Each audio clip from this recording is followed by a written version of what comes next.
Oi, pessoal, vamos continuar aqui então. É, Anteriormente nós desenvolvemos a nossa base de dados que nós vamos fazer os nossos estudos. E agora o próximo passo é implementar as funções de ativação, né? Elas serão úteis na medida que a gente estiver implementando a rede neural. Então vou deixar isso aqui pronto. Então vamos lá. Vamos começar da mesma forma que a gente começou da outra vez, criando aqui uma célula de texto, só para a gente organizar aqui o nosso notebook. E aqui eu vou criar um outro título. Funções de ativação. Ok? Bom, para esse daqui, vamos começar a organizar nosso código através de orientação objeto, né? Então, vou criar agora uma classe, função de ativação, que vai ser chamada futuramente, né? Vamos herdar tudo que está nessa classe daí, e por uma outra classe que a gente vai produzir, vai ser a classe das redes neurais, né? Que vamos chamar de classe MLP, classe dos Multilayer Perceptrons, né? Então, vamos lá. Class, chamar aqui de Activation, né? Certo? E aí a gente cria o construtor, né, da classe. Underline, underline, init, certo? Você bota aqui self. Bom, criar aqui primeiro, certo? As funções. Vou botar aqui uma série de funções privadas da classe. A primeira que eu vou botar aqui vai ser de tangente hiperbólica, certo? E como que essas funções vão funcionar? Elas recebem um x, valor x, né? Mas também vou criar isso daqui, ó. Derivativo.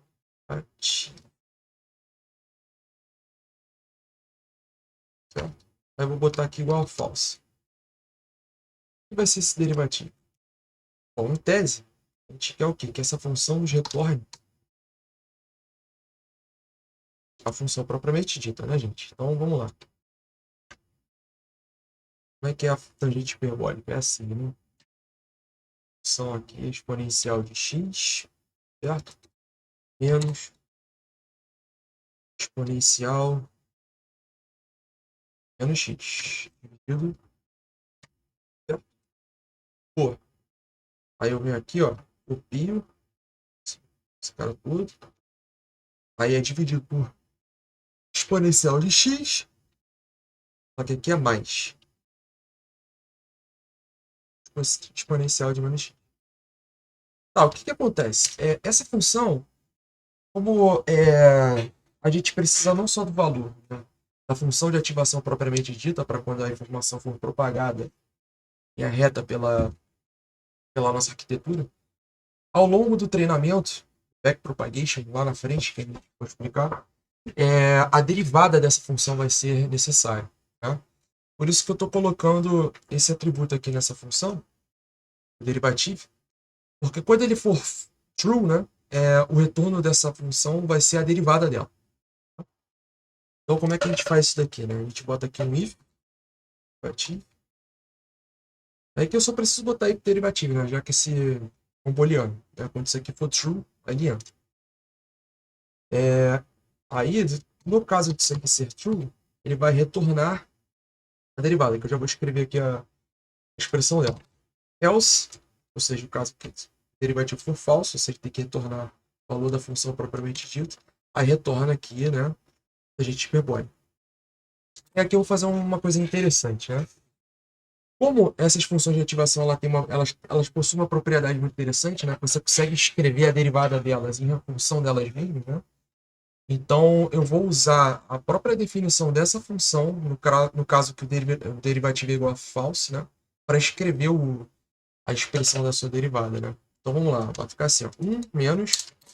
Como é que é a derivada da tangente hiperbólica? É igual a 1 menos tangente hiperbólica. Para chamar o valor de tangente hiperbólica, eu chamo essa própria função. Então, é self hiperbólica de x.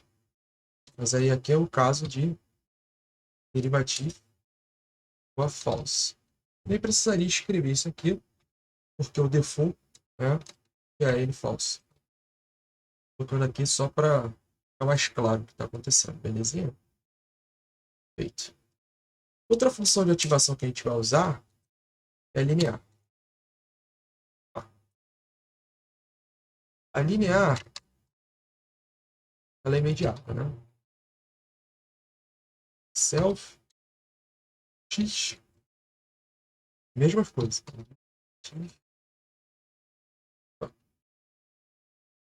False.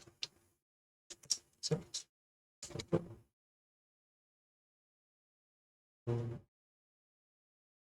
Aí eu boto assim, ó. If, if, false.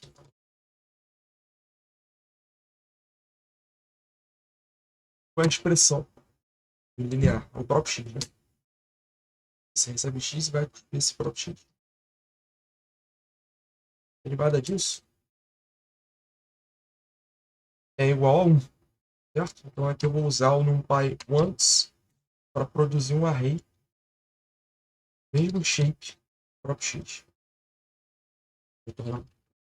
Certo? É isso. Aí o que eu vou fazer? Vou criar um atributo aqui. Ele vai ser útil, porque eu vou traduzir essa informação dessas várias expressões, né, de função de ativação num único local, né? Vou botar aqui função de ativação G, uma função aí qualquer, né? Toda já a anotação que a gente estava desenvolvendo na teoria. E aí esse G eu vou fazer o quê? Eu vou criar um dicionário de funções de ativação. E aí fica toda a informação já aqui dentro, tá? Vamos lá. Vou botar aqui, ó. Agente hiperbólica recebe o quê? Essa função que a gente criou.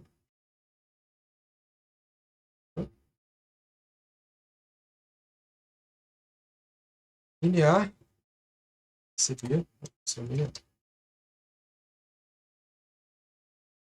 E é isso. Essa classe aqui, função de ativação está pronta. Falta só o quê? O método para acessar esse G, né? Esse G aqui, eu volto aqui, decorei com property, né? Aí vem aqui, ó, G, para conseguir acessar esse atributo, né? Então, feito. Função de ativação.